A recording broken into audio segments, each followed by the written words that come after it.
Hello, everyone, and welcome to the first episode of the Safer Food Podcast, where we explore the role of the private sector, specifically small to medium enterprises, in implementing safer food practices. My name is Patrick Katambana. I'm the Regional Communications Officer with Bright House Consultancy and Training, and I'll be your host for this podcast. We're so excited to start this journey with you all. Let me now introduce our panelists. So first up, we have Russ Webster. Russ is the founder and CEO of Food Enterprise Solutions, or FES. Russ has a long career promoting the private sector as a key driver for food security and economic growth. He has over 40 years of experience in over 40 countries around the world. Next up, we have Roberta Loretti Bernhard. Roberta has over 30 years of experience, as well as degrees and expertise in agriculture and agribusiness development in Latin America and Sub-Saharan Africa. She is the Vice President of Operations for Food Enterprise Solutions. All right, next we have James Rusty Eason. James is a highly accomplished cold chain expert, boasting an impressive 30-year career encompassing every facet of the cold chain and logistic industries. And finally, we have Sarah Nyambura Kioi. Sarah is the founder and CEO of Bright House Consultancy and Training Limited. She's a seasoned professional with a decade of experience in the cold chain industry. All right, let's dive into the discussion now, and we can start with Russ. Russ, please tell us about FES and why you started the company 6 years ago. Sure. Thanks, Patrick. And thank you again for inviting me to join this important discussion. Well, my career has focused on promoting the role of private businesses, particularly micro, small, and medium-sized enterprises, promoting them as drivers for economic growth. And in the ag sector, these small businesses, or sometimes we call them SMEs, they are responsible for connecting the producers with consumers. And although a lot of attention over the years has been given to farmers and producers and their very important role in the food system, relatively insufficient attention has been given to the role of these post-harvest businesses. And so we started FES to help fill this gap. Thanks very much. Thank you so much, Russ. Next up, let's talk to Sarah. Sarah, could you give us some background on Bright House and how the company began? Thank you, Patrick. Bright House Consultancy and Training Limited was started sometime in 2017. Just like you mentioned earlier, with my experience working in the fresh food market, I realized there was a huge gap in capacity training all through the food supply chain. And what Bright House does, we work with various experts in our industries to support small and medium enterprises, organizations to where they transform and grow to where they can compete in the global markets. Thank you. Thank you very much. Rusty, maybe you can also chime in on how Bright House was founded and the mission. Thank you, Patrick, for having me with this podcast. My experience, I found Bright House to be the place for my technical abilities. I wanted to support the SMEs, and with my experience in 30 different countries in Africa and South Asia, where I'm more of an implementer, trainer, analysis, supply chain analysis, working in the food industry, the issues that were confronted was not solved by mere cash infusion, which most SMEs are looking for and in need of. But what was overwhelming need for training and mentoring was always what we found in the countries that I've worked in. So Bright House was a perfect place for my expertise. Great, thank you very much. Now to Roberta, how did the collaboration between Bright House and FES get started, and why was Bright House a good choice for a sub-grantee? Great, thank you, Patrick, for having me on the podcast.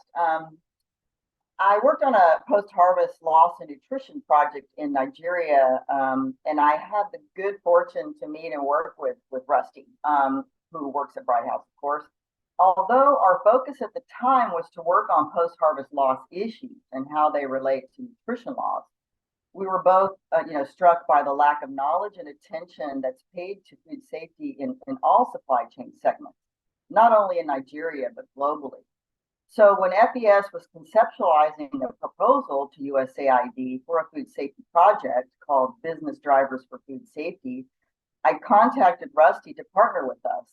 Rusty and Bright House's experience in Africa and Asia, not to mention Rusty's passion for the issue, was just a natural fit for our proposal to USAID. Thank you. Great, thank you very much.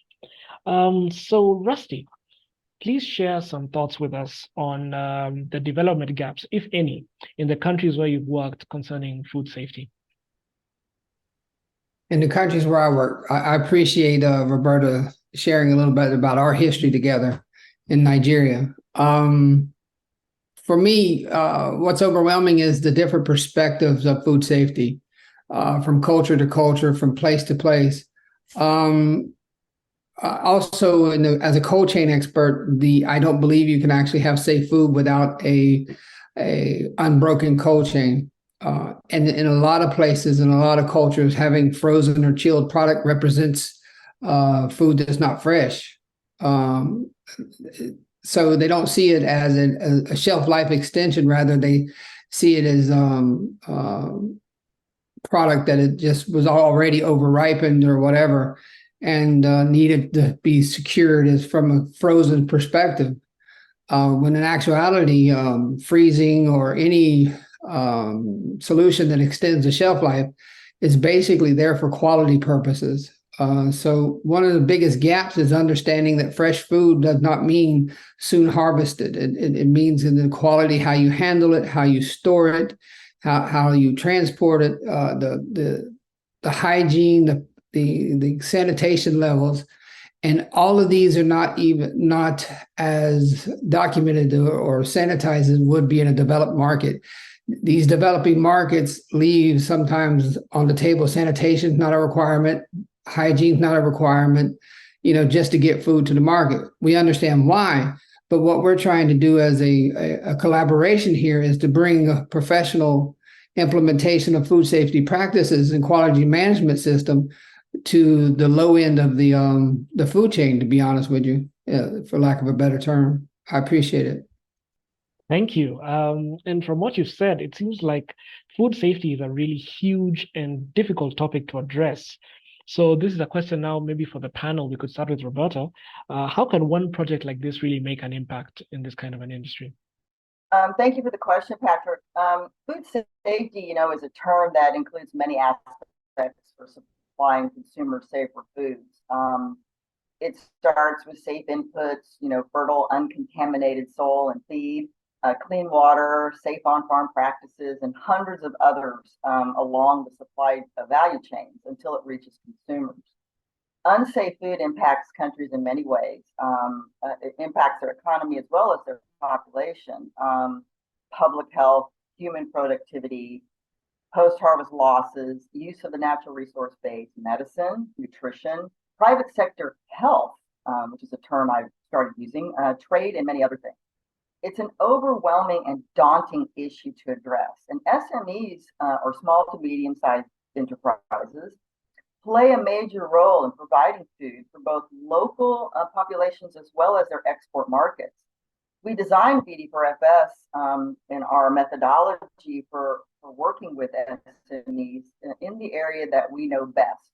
And we've already made some impact on the SME level. They're adopting food safety practices, standards of practices, prerequisites, quality management control systems, etc., and are preparing for the hazard analysis, critical control points, or HACCP and other certifications. The impact may be small and on a local level, but it's a start, and at FES, we don't just throw up our hands and say, oh, this is too big to deal with, we can't influence everybody and Congress only wants data.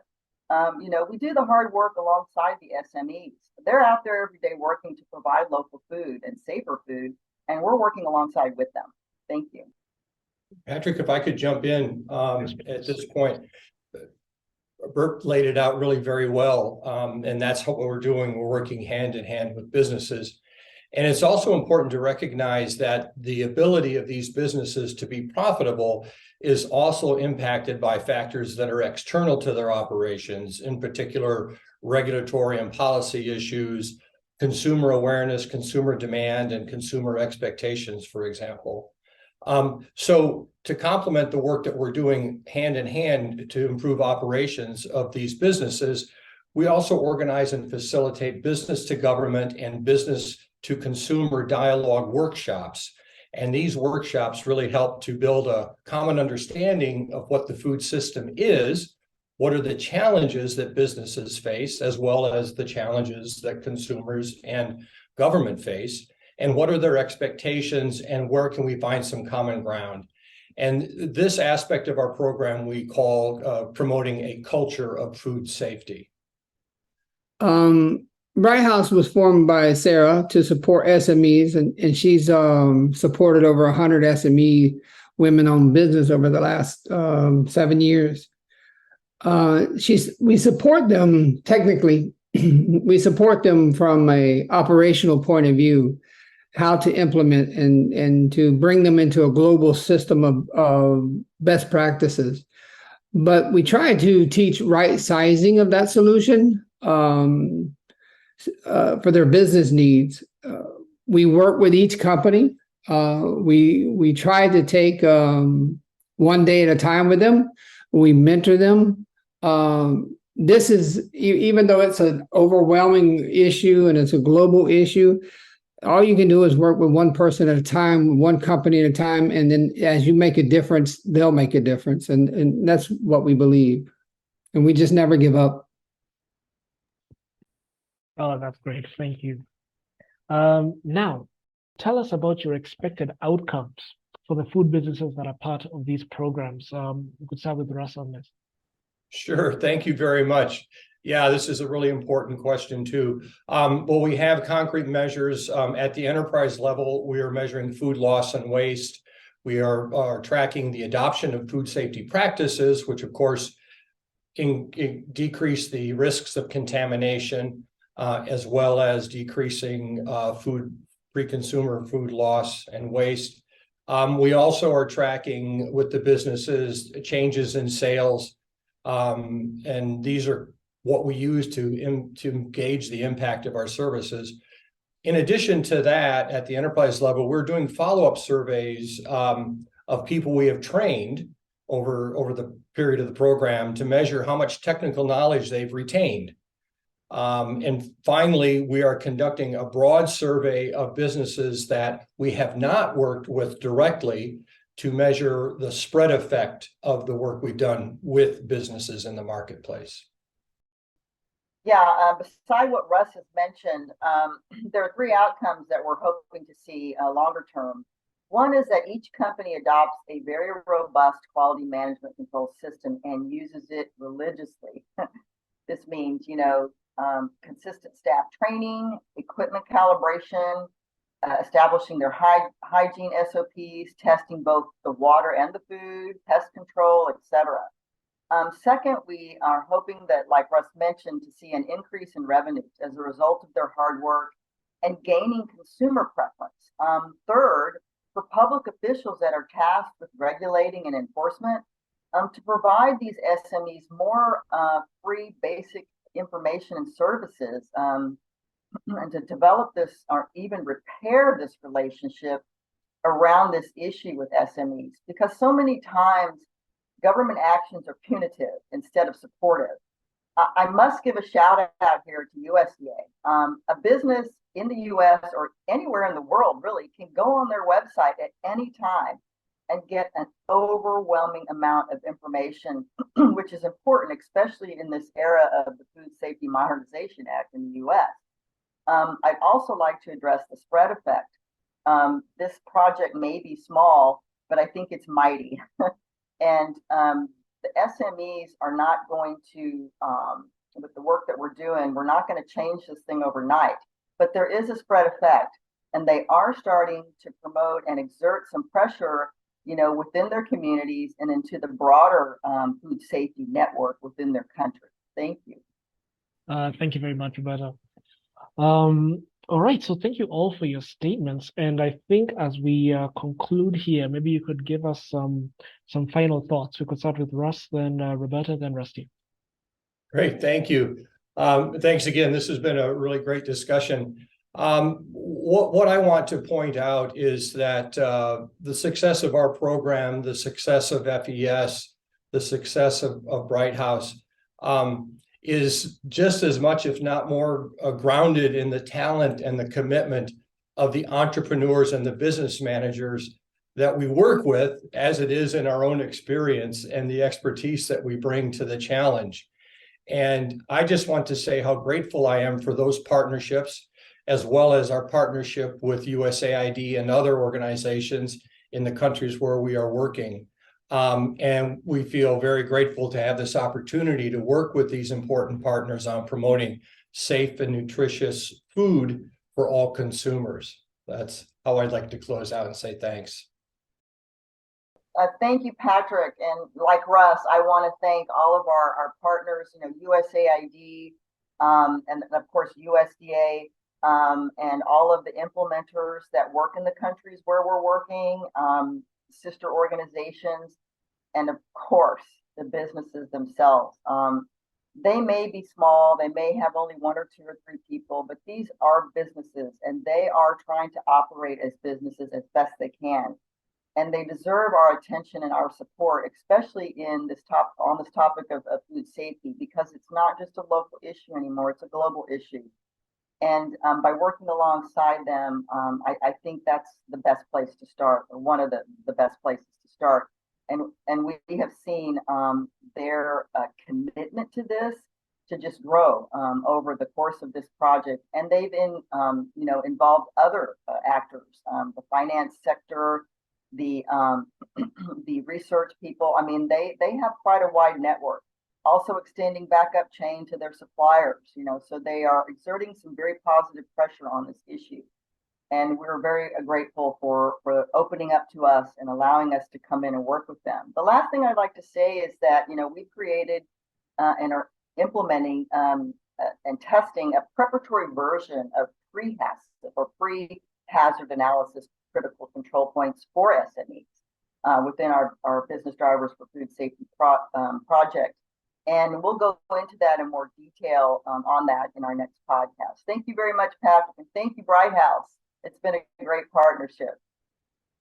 I appreciate the partnership between FES and Bright House. I think it's an example, a model that every agency and governing regulatory enforcement agency should follow, meaning penalizing people or companies or small SMEs is not what is required at this point in time. When you get overdeveloped, wealthy, multinational companies, that might be a different story. They know better. But when you have people who do not have the capacity or the access to the information to implement correct and quality control, you have to give them mentoring and training. And this is what Bright House and FES has done together for the past 3 years, I think now, and looking to do it for until we retire. So what I would like to also add is that, we're dealing with 80% of the food industry. 80% of the food industries are not multinationals. They may feed into that supply chain, but they do not get fed from the quality control department of that same supply chain. So we fill the gap for multinationals, honestly, that most projects do not do or have not looked at. That's to whatever advantage we have. That may be a competitive analysis really quick, but we have reached the hearts and the minds of good food businesses in 4 different countries. Roberto's been in 39 countries. I've been in 30 countries plus, I don't remember. But if you look at the amount of farmers, producers, transporters, and who have got the right size solutions for their implementation and their need, we're second to nobody. And that's where I would finish at. Thank you. Thank you. Thank you so much for that, Rusty. And now, finally, it would be great to let the listeners know where they could find out more about the programs that you're running and the work that you do. So maybe, Russ, you could let the listeners know where they can find out about FES. Yeah, thank you for asking, because we've produced a tremendous amount of material in the few years that we've been focused on this topic. As Rusty says, we're pretty much leading the pack on understanding the challenges to these businesses. So please find us online at www.foodsolutions.global, but also follow us on LinkedIn. We publish regularly on LinkedIn and publish linkages to other work that we are doing in our research studies. We've got a great knowledge center on our website. We're also on Twitter. So please follow us anywhere and reach out to us if you'd like to talk about working together. Thank you. Great, thank you. Sarah, where can people find out about Bright House? Thank you, Patrick. At Bright House, you can find us at brighthouseconsultancy.com, or on our social media, you can find us on Bright House Kenya, Facebook, Twitter, and also on Instagram. Food safety is everybody's job. That is what, as Bright House, we've adopted. And for us to keep it going, continuous communication is necessary, and feedback. So please talk to us through our social media, and also you can reach out to us on our website, brighthouseconsultancy.com. Thank you. All right, thank you very, very much. We'd like to thank our panelists for their candid answers and the great information they've given us. And thank you to the listeners for tuning in. We shall be having more podcasts from July going forward. So stay tuned. Thank you, and catch you next time. Bye-bye, everyone. Thanks very much. Thank you. Patrick. Thank you. Appreciate it. Bye. Bye.